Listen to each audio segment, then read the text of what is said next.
Hello and welcome to another episode of MCQs for Judiciary Exams. Let's begin. What does the doctrine of restitution primarily seek to eliminate? Legal disputes, unjust enrichment, breach of contract, or delayed payments?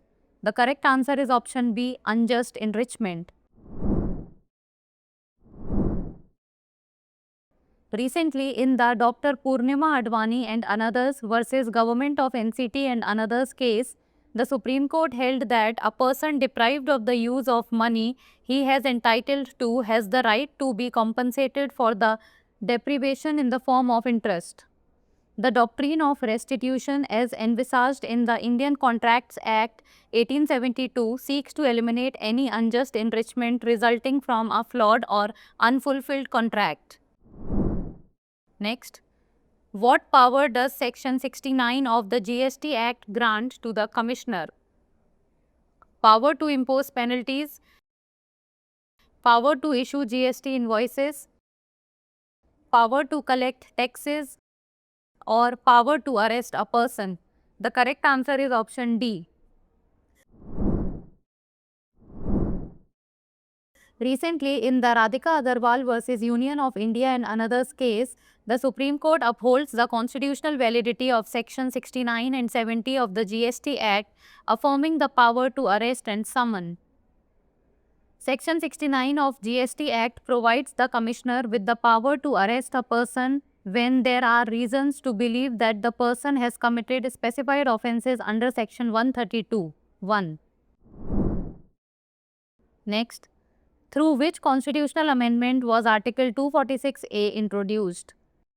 99th Amendment Act 2015, 100th Amendment Act 2016, 101st Amendment Act 2016, or 102nd Amendment Act 2018?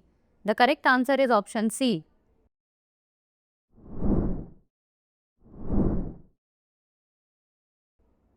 Article 246A of the Indian Constitution was introduced through the 101st Constitutional Amendment Act 2016 as a special provision for goods and services tax. It grants concurrent power to both Parliament and state legislatures to make laws with respect to goods and services tax imposed by the Union or by states. Next, what does Article 24 of the Universal Declaration of Human Rights guarantee? Right to rest and leisure, right to free education, right to political freedom, or right to own property? The correct answer is option A, right to rest and leisure. Right to rest and leisure is recognized in Article 24 of the Universal Declaration of Human Rights, which includes reasonable limitation of working hours and periodic holidays with pay. International Labour Organization covenants that establish standards for work hours not exceeding 48 hours weekly and 8 hours daily except in exceptional circumstances.